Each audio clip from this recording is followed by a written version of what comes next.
Hello and welcome. This is Eagle Eye 621, and today I'm going to be showing you a fast and easy way to break bedrock. Now, your main use case is going to be punching a hole in the nether ceiling that allows you to make a tunnel so you can get up and down very easily. And the main reason you want to get on top of the nether ceiling is for really efficient gold or ghast tier farms, and I'll throw a couple of links in the description as well as some of the iCards. So let me show you what you need to do this, and I will take you through the process as well. Those are the materials right in here. These are the materials you're going to want in order to get on top of the nether ceiling. These are the materials right here you need in order to break the bedrock. And then these are just some safety materials. This obsidian and flint and steel will let you make a nether portal, which actually has an extra use that I'll talk about towards the end of the video. And your ender chest, just in case you get stuck, you need to put all your items away and die on the roof of the nether. Not great, but hopefully that won't happen. And then you're going to want some extra TNT. This does not work 100% of the time, but because of the way that TNT works, none of these other blocks should be affected. And obviously obsidian isn't affected anyways. Now in terms of what you're looking for to get on the nether ceiling, you're looking for something very particular, and that is a block.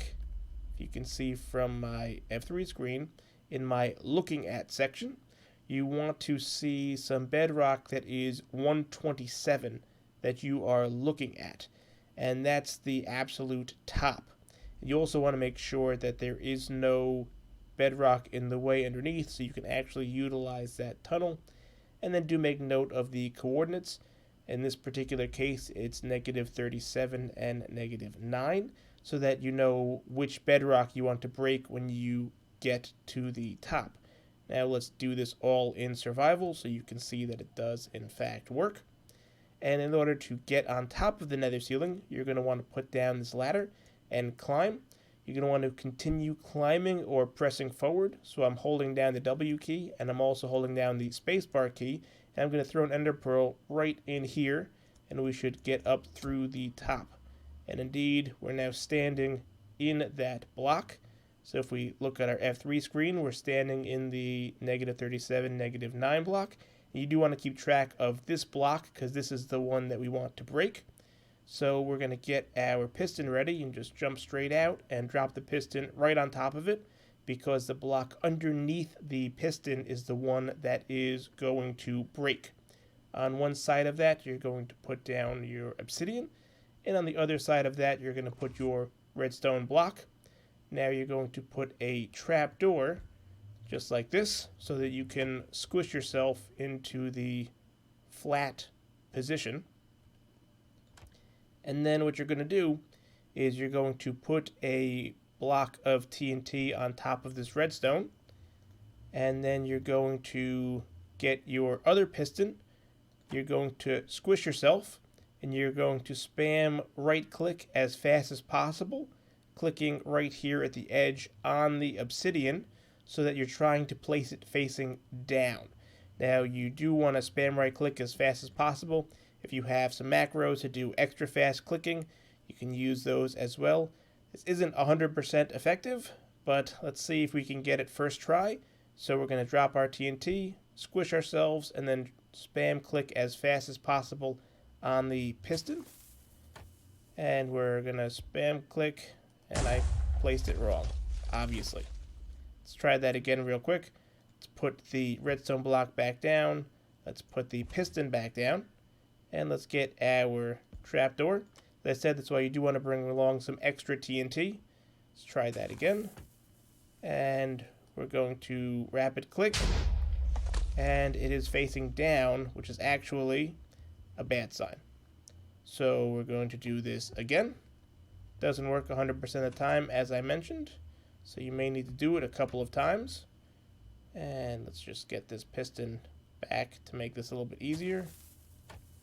And click, click, click, and it's facing up, which is a good sign because that means when we break this piston hole, there is now a hole in the nether ceiling. You can get your extra ladder out there, and then you use this as a tunnel. Now, that was all done in survival, but in 1.15 there is a special addition to the game, and that is that these nether portals actually do link back to the nether ceiling. So I'm going to go into creative mode just so I don't plummet to my death, and you will note that when I go through the nether portal, I come out in the overworld, and I built one above here, and there is one down at the bottom, and I'll show you that in a second, because when I go back through this one, which you'll note I did build high up in the air, you actually do, in 1.15, access the nether portal that is in that similar area. Now, this means that, strictly speaking, you don't really need a hole unless you want to connect that to your nether hub, which I find is very useful, and this does work. Now, I'm going to drop down to the bottom, and you'll know that if you do have a nether, it will go to the one on the bottom, not to the one up top, and you'll see that it does connect back and forth to the one at the bottom, not up top. In order to make this work, all you need to do is break this one. You will need to then have a different portal to get back out of, or I'm just going to scroll all the way up here, and I am going to go back into creative mode and go through this. Now, this does connect to the one up top, but you can see that if I now go through the one on the bottom, it will bring me back up to the top. This top one connects to the top again, but again, if you break this one, so now you only have the two of different heights, you can go back and forth and come out of the proper portal. And this does work every time. So you can have your portal, you can have your hole in your bedrock, or you can do both. Now, we do also want to mention that this particular technique I saw done first by a YouTuber named Oblivious. I will also, of course, have a link to his channel in the description, and do please head on over to his channel and subscribe and drop some likes on his videos as well. If you found this video helpful, I would also appreciate a like. If you think this is useful to somebody else, I'd appreciate it if you shared with them as well. And for more videos like this, do be sure to subscribe here. Thanks for stopping by.